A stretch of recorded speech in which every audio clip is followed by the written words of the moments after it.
আসসালামু আলাইকুম ওয়া রাহমাতুল্লাহি ওয়া বারাকাতুহু। সুপ্রিয় শিক্ষার্থীবৃন্দ, তোমরা কেমন আছো? নিশ্চয়ই আল্লাহর অশেষ রহমতে ভালো আছো। আলহামদুলিল্লাহ, আমিও তোমাদের দোয়ায় ভালো আছি। আজকে আবারও তোমাদের মাঝে অনলাইন ক্লাস নিয়ে হাজির হয়েছি। নান্দিয়া সাঙ্গন আদর্শ দাখিল মাদ্রাসার অনলাইন ক্লাসের পক্ষ থেকে তোমাদের সবাইকে জানাচ্ছি আন্তরিক প্রীতি ও শুভেচ্ছা ও স্বাগতম। আমি আমার পরিচয় দিচ্ছি। আমি মোহাম্মদ নজরুল ইসলাম, সহকারী শিক্ষক আইসিটি, নান্দিয়া সাঙ্গন আদর্শ দাখিল মাদ্রাসা, শ্রীপুর, গাজীপুর। আজকে তোমাদের জন্য রয়েছে অষ্টম শ্রেণীর তথ্য ও যোগাযোগ প্রযুক্তি বিষয়। তথ্য ও যোগাযোগ প্রযুক্তি বিষয়ে অধ্যায় তৃতীয় পাঠ 15 থেকে। সুপ্রিয় শিক্ষার্থীবৃন্দ, এই যে তোমরা একটি ছবি দেখতে পাচ্ছ, একটি বাড়ির ছবি। একটি বাড়ির ছবি দেখতে পাচ্ছ। বাড়ির বাহিরে একটি দরজা দেখতে পাচ্ছ বা গেট দেখতে পাচ্ছ। তাহলে এই যে গেটটা তোমরা দেখতে পাচ্ছ বা দরজা দেখতে পাচ্ছ, এটা কেন ব্যবহার করা হয়? তোমরা একটু চিন্তা করে দেখো বা বলো, এই দরজা বাহিরে কেন ব্যবহার করে বা কেন ব্যবহার করা হয়? নিশ্চয়ই এটার একটি কারণ আছে। হ্যাঁ, এই কারণটি হচ্ছে যে এই বাড়িটাকে যাতে নিরাপদ রাখা যায় বা নিরাপত্তার জন্য কি এই বাহিরের গেট বা দরজা লাগানো হয়। যদি এই গেট না থাকে তাহলে এই বাড়ি থেকে বিভিন্ন তথ্য চুরি হয়ে যাবে। আর যদি বাহিরে দরজা থাকে বা গেট লাগানো থাকে, তাহলে যারা চুরি করবে তারা একটু ভয় পাবে যে এই গেট লাগানো, এ থেকে চুরি করা যাবে না, বা চুরি করলেও অনেক কষ্ট করে চুরি করতে হবে।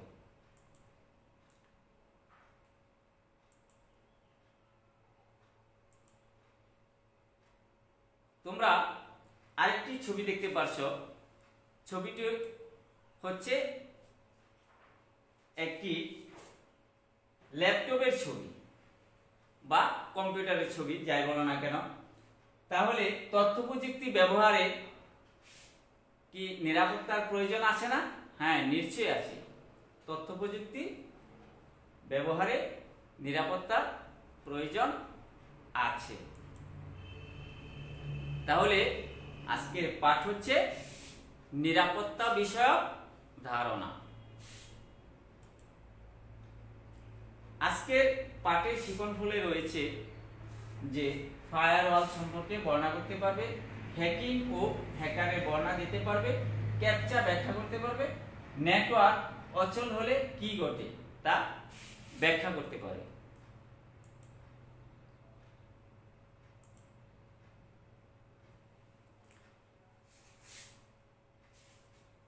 তোমরা নিশ্চয়ই এতদিনে জেনে গেছো যে তথ্য এবং যোগাযোগ প্রযুক্তি আমাদের দৈনন্দিন জীবন থেকে শুরু করে একটা রাষ্ট্রের পরিচালনা বা নিরাপত্তা প্রত্যেকটি ক্ষেত্রে একটি গুরুত্বপূর্ণ ভূমিকা পালন করে।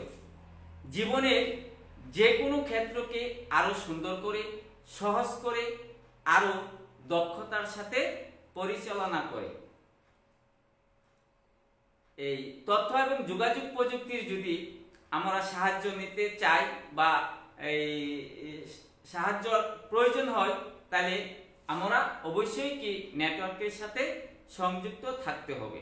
নেটওয়ার্কের কারণে যে কেউ আলাদা নয়, আমরা প্রত্যেকের সাথে এই নেটওয়ার্কের মাধ্যমে আমরা সংযুক্ত আছি, আলাদা নয়। এক করতে সবাই সবার সাথে যুক্ত আছি। একদিক দিয়ে এটি যেমন একটি অসাধারণ কাজ, অন্য দিক দিয়ে এটাকে আমরা বলতে পারি যে একটি ঝুঁকিপূর্ণ কাজ। আমরা একদিকে আছি সহজ সরল সুন্দরভাবে মনে করতেছি, কিন্তু অন্যদিকে আবার এটা একটা ঝুঁকির মাধ্যমে আমরা আছি।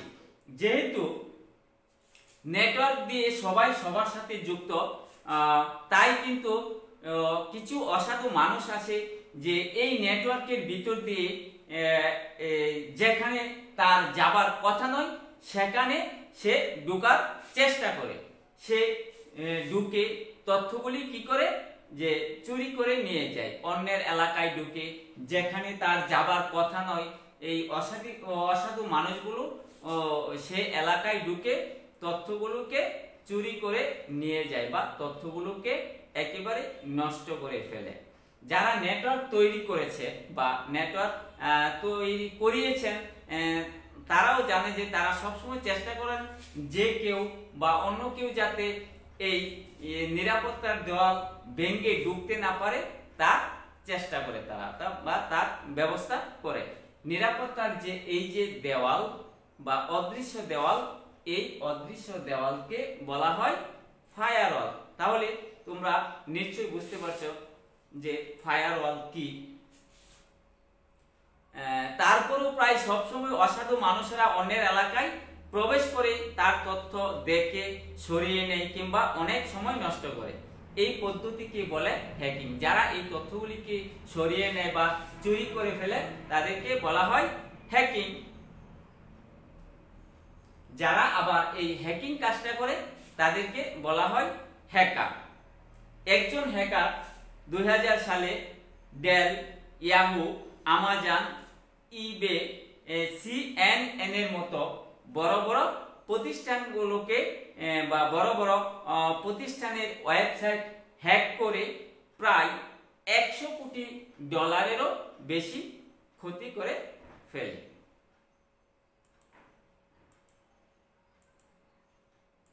সুপ্রিয় শিক্ষার্থীবৃন্দ, তোমাদের একটি একক কাজ রয়েছে, আর এই একক কাজটি হচ্ছে যে ফায়ারওয়াল কি এবং কেন। এই একক কাজটি তোমরা করবে। হ্যাকিং ও হ্যাকার। নিশ্চয়ই তোমরা এতক্ষণে বুঝতে পারছো হ্যাকিং কি বা হ্যাকার কি। অসাধু মানুষেরা অন্যের এলাকায় প্রবেশ করে তার তথ্য দেখে সরিয়ে নেয় কিংবা অনেক সময় তথ্য নষ্ট করে দেয়। যারা হ্যাকিং করে তাদেরকে এই হ্যাকার বলা হয়। এই যে ছবিটি দেখতে পাচ্ছ, এই ছবিটি হচ্ছে যে মাইকেল কেলসি। এই মাইকেল কেলসি একজন বড় ধরনের হ্যাকার। 2000 সালে এই মাইকেল কেলসি এই সকল প্রতিষ্ঠান হ্যাক করে $100 কোটি বেশি ক্ষতি করে। যেমন ইয়াহু, ডেল, আমাজন, CNN এই ধরনের বড় বড় প্রতিষ্ঠানগুলোকে সে কি করে হ্যাক করে এই প্রতিষ্ঠানগুলোর $100 কোটি বেশি ক্ষতি করে দেয় এই মাইকেল কেলসি নামক একজন হ্যাকার। নিরাপত্তা। প্রত্যেকটা কম্পিউটার বা নেটওয়ার্কের নিজস্ব নিরাপত্তা ব্যবস্থা থাকে। কেউ যেন এই নিরাপত্তার দেয়াল ভেঙে ঢুকতে না পারে সেই চেষ্টা করা হয়। রোবট কি করছে দেখো, পাসওয়ার্ড বের করে ফেলার জন্য বিশেষ রোবট তৈরি হয়েছে। এই যে আমরা কম্পিউটার বা ল্যাপটপ, মোবাইল যাই ব্যবহার করি না কেন, এই তথ্য এবং যোগাযোগ প্রযুক্তিগুলো ব্যবহারের জন্য আমরা নিশ্চয়ই আমাদের প্রত্যেকেরই একটা নিরাপত্তা আছে, যে নিরাপত্তাগুলোকে আমরা পাসওয়ার্ড দিয়ে এই নিরাপত্তা ব্যবহার করে থাকি। এই নিরাপত্তা গুলোকে অসাধু যে হ্যাকার আছে বা মানুষ আছে তারা এই বিশেষ রোবট আবার তৈরি করছে, যে এই নিরাপত্তা পাসওয়ার্ড গুলোকে তারা কিভাবে খুঁজে বের করতে পারে। এই জন্য দেখো উপরে একটি লেখা আছে ইংরেজিতে SMWM। এই অক্ষরগুলো এমন ভাবে লেখা হয়েছে যে মানুষ দেখে সহজেই বুঝে যাবে, কিন্তু একটি রোবট বুঝবে না। এই পদ্ধতির নাম হচ্ছে ক্যাপচা। এই যে একটা ইংরেজি লেখা দেখতে পাচ্ছ, এই লেখাগুলো মানুষ এবং যন্ত্র থেকে আলাদা করে। এই লেখাটুকু মানুষ বুঝতে পারে, কিন্তু যন্ত্র এগুলি বুঝতে পারে না। মানুষ এবং যন্ত্রকে আলাদা করার উপায় হচ্ছে এই ক্যাপচা। সুপ্রিয় শিক্ষার্থীবৃন্দ, তোমাদের একটি জোড়াই কাজ রয়েছে, আর জোড়াই কাজটি হচ্ছে যে ক্যাপচা কেন ব্যবহার করা হয়। এখন আমরা দেখব যে নেটওয়ার্ক অচল হলে কি হতে পারে। নেটওয়ার্ক অচল হলে তথ্য যোগাযোগে বিপর্যয় নেমে আসবে। এই যে তথ্য এবং যোগাযোগ প্রযুক্তি যে আমরা বর্তমানে ব্যবহার করছি, বা বর্তমান যুগ তথ্য এবং যোগাযোগ প্রযুক্তি যুগ, এই বর্তমান যুগে যদি নেটওয়ার্ক অচল হয়ে যায় তাহলে তথ্য এবং যোগাযোগে এক ধরনের বিপর্যয় নেমে আসবে।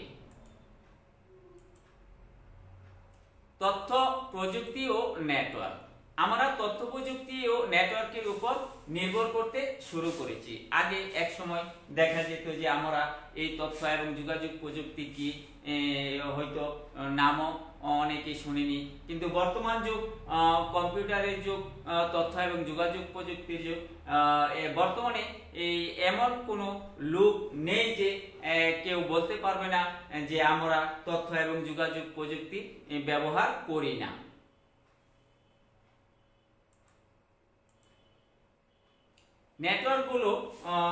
নেটওয়ার্কগুলো সচল রাখার জন্য প্রয়োজনীয় সব রকম ব্যবস্থা করা হয়। আবার এই নেটওয়ার্কগুলোকে সচল রাখার জন্য যাতে বিপর্যয় না ঘটে, সবসময় নেটওয়ার্ক থাকে, এই জন্য প্রয়োজনীয় সব রকমের ব্যবস্থাও আবার করা হয়।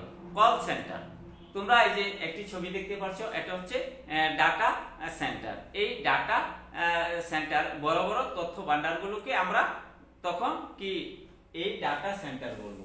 বড় বড় তথ্য ভান্ডারগুলোকে বলা হয় ডাটা সেন্টার। যান্ত্রিক গোলযোগ, আগুন, ভূমিকম্প বা অপরাধীদের হামলা থেকে এগুলো রক্ষার ব্যবস্থা করা হয়।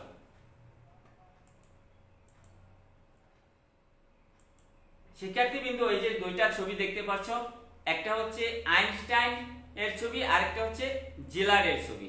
আর এই সাইডে দেখতে পাচ্ছ আইনস্টাইন ও সত্যেন বোসের ছবি।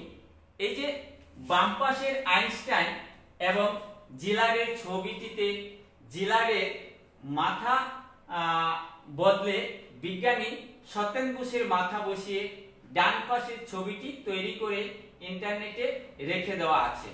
আসল ছবিটির কথা না জানলে মানুষ ভুল তথ্য বিশ্বাস করে ফেলবে।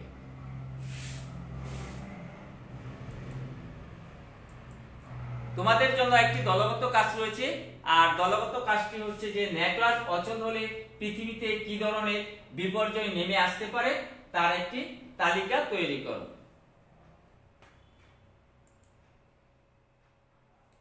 আজকের ক্লাস থেকে কে কতটুকু শিখতে পেরেছো তার জন্য মূল্যায়ন। আর আজকের মূল্যায়নে রয়েছে অন্যের ওয়েবসাইটে গোপন অংশে অবৈধভাবে ঢুকে পড়াকে কি বলা হয়।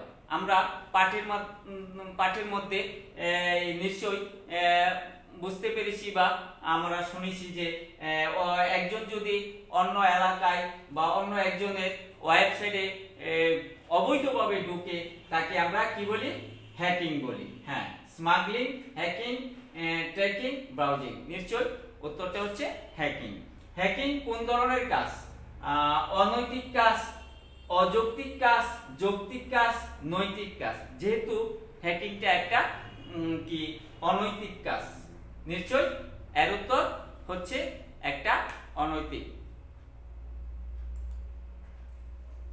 তৃতীয় প্রশ্ন হচ্ছে যে জিলারের ছবির পরিবর্তে ইন্টারনেটে কার ছবি বসানো হয়েছে? Einstein, Newton, Pascal, Satyen Bose. Satyen Bose. Michael Kelsey তৈরি করেন ইয়াহু, ডুয়েল, ডেল। তাহলে নিচে কোনটি সঠিক? ইয়াহু 1, 2 ও 3। আজকে নতুন আমরা শিখলাম ফায়ারওয়াল, হ্যাকিং ও হ্যাকার। তোমাদের জন্য একটি বাড়ির কাজ রয়েছে, আর এই বাড়ির কাজটি হচ্ছে যে আইসিটি ব্যবহারে নিরাপত্তার বিষয়টি কিভাবে কাজে লাগাবে তার একটি পরিকল্পনা তৈরি করো। আবারও নান্দিয়া সাঙ্গন আদর্শ দাখিল মাদ্রাসার অনলাইন ক্লাসের পক্ষ থেকে তোমাদের সবাইকে আন্তরিক প্রীতি ও শুভেচ্ছা জানিয়ে আজকের মতো অনলাইন ক্লাস এখানেই সমাপ্তি করছি। আল্লাহ হাফেজ। আসসালামু আলাইকুম ওয়া রাহমাতুল্লাহি ওয়া বারাকাতুহু।